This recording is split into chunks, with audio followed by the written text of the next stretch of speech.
back to today's video. In this video, we will be talking about HTML images.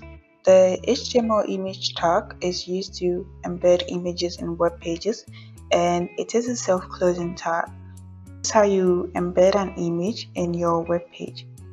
So we write an image tag, and then this src attribute that you are seeing over here, it specifies the path of the image. We have absolute path and relative path.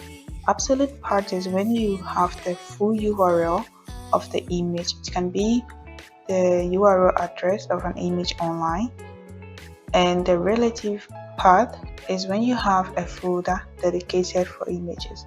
So you can create a folder here and just say images,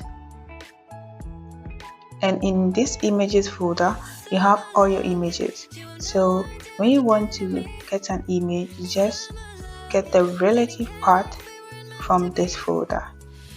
Okay, and this auth can also provide the width and height for your images. Width and height for your images. So if you want to embed an image in your web page, this is how you write it or go about it. Now the next thing we will be discussing is this title here. Element, add a title to your web page. So if I should say HTML tutorial, this is where you see your title.